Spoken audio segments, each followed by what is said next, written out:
Hidden behind the glorious walls of ancient Egyptian temples was a reality that the official histories chose to conceal. A story of systematic exploitation, identity annihilation, and the weaponization of religious authority. This is the narrative that the beautiful hieroglyphs carved into the stone do not tell you. In the spring of 1200 BC, a girl named Nefertary stood in the courtyard of the colossal temple of Ammonius at Karnak while priests shaved her head completely bald. She was 9 years old, and her father had paid a debt to the temple with his daughter, unable to provide silver or grain. Nefertary was told she was being given a great honor, that she would serve the gods, and that she should be grateful and obedient. As the bronze razor scraped across her scalp, removing every trace of the long, black hair she wore in elaborate braids, Nefertary began to cry. An older priestess struck her across the face with chilling coldness. "Servants of the god, do not weep. You have no tears anymore. You have no name anymore. You belong to Ammon now, and Ammon does not accept weakness." This was Nefertary's introduction to a life that would last 43 years. A life of confinement, control, and systematic exploitation hidden behind walls decorated with images of divine glory. She would never leave the temple grounds. She would never marry. She would never own property or make decisions about her own body or her own future, serving silently and obediently until she died and was buried in an unmarked grave with no name recorded for history to remember. Nefertary was not unusual. She was one of thousands of girls and women who spent their entire lives in Egyptian temples, called by titles that sounded sacred, but that masked a reality far darker than anything the hieroglyphs would ever admit. A system that destroyed lives as efficiently as any battlefield, exploiting vulnerability as systematically as any slave market, and erasing identities as completely as any conqueror. They were called God's wives, pure ones, divine adoratresses, beautiful names for a system that was nothing less than legally sanctioned human trafficking disguised as religious devotion.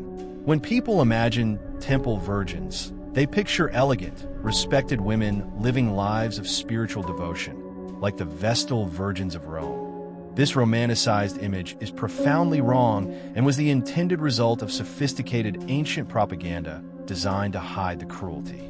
The Egyptian term Hemmet, servant of the god or wife of the god, defined their bondage to the temple hierarchy, stripping away their autonomy. Furthermore, the purity often referred to was not only spiritual, but a ritual purity enforced through actual physical control over the women's bodies and intimate relationships, ensuring they were kept pure for the priests who claimed to act as divine representatives. Crucially, most of these women did not choose this life.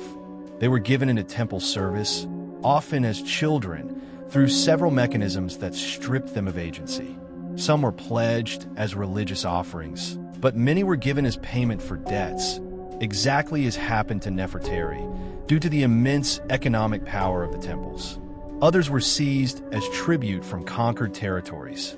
Mutmua, for instance, was 8 years old when soldiers took her from her village in Nubia after the Egyptian conquest. She was transported hundreds of miles north, assigned to the temple of the goddess Mut, where she would later understand the bitter irony, serving a goddess of motherhood while being denied any possibility of becoming a mother herself in any normal sense. The age of entry was often horrifyingly young, recorded as early as 8 or 9 years old, meaning many had not reached puberty and were completely unable to consent or understand the lifelong implications. The process of dedication was a prolonged psychological breaking, designed to reconstruct the girl as the property of the religious institution. This began with the purification bath, which sounds innocent, but was an invasive examination disguised as religious ritual, where priests inspected the girl's body, teaching her immediately that her discomfort did not matter and that religious authority justified any invasion.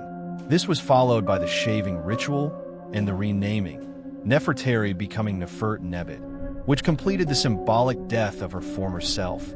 Her family name and identity were forbidden. The final step was the divine marriage ceremony, where the girl was symbolically married to the god she would serve. This ritual had profound legal consequences. It forever closed the option of marrying a human man, owning property independently, or leaving temple service. She was bound for life to the institution that now owned her. Life inside the temple for the gods' wives was structured, isolated, and controlled to prevent any possibility of resistance.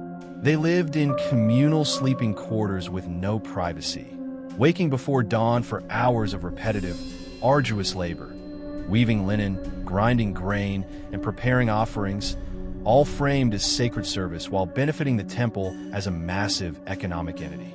Throughout all these activities, silence was enforced, preventing the women from forming close bonds that might lead to coordinated resistance and maintaining an atmosphere of absolute reverence.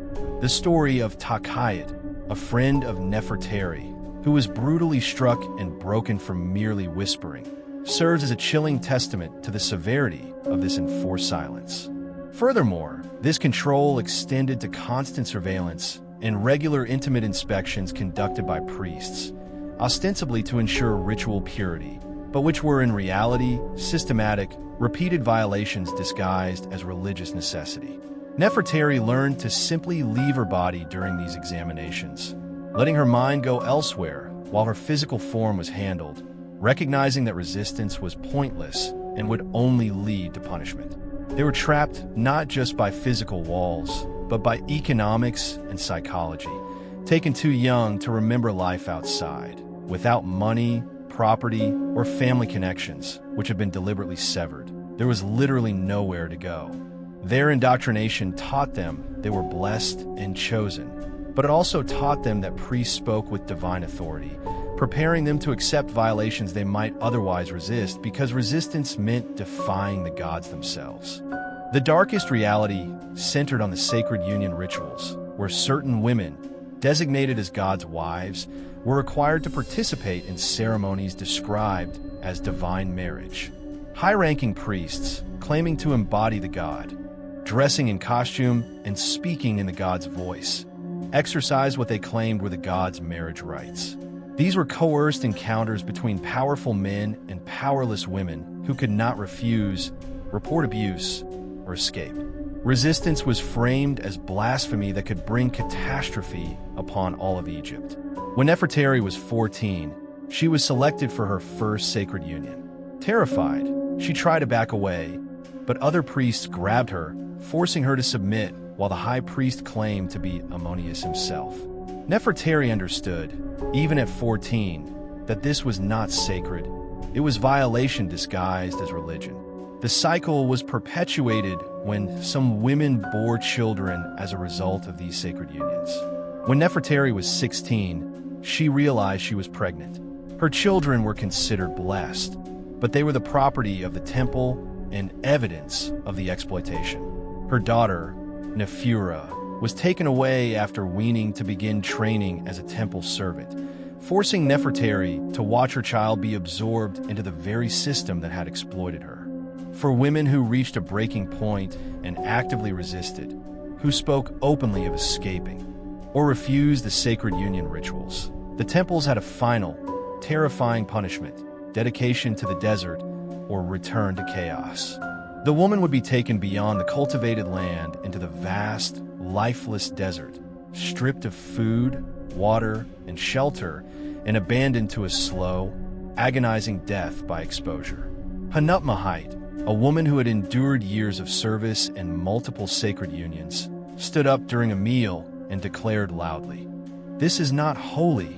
These men are not gods. We are prisoners." She was immediately seized and marched into the desert.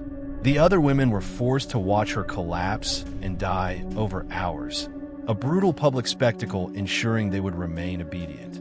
When temple women finally died, they were rarely buried in family tombs, but in simple, unmarked graves, often communally, reflecting their status as temple property.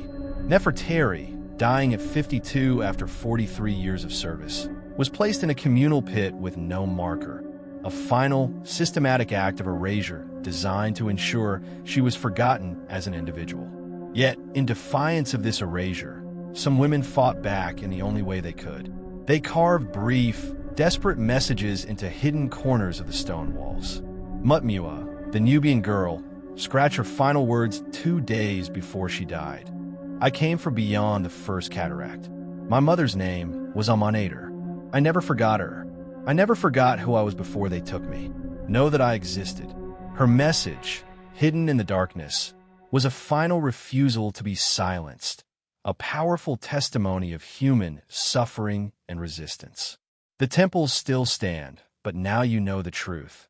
Human suffering is carved into the stones alongside the hieroglyphs, demanding that we remember the thousands of women whose stories the official records tried to destroy.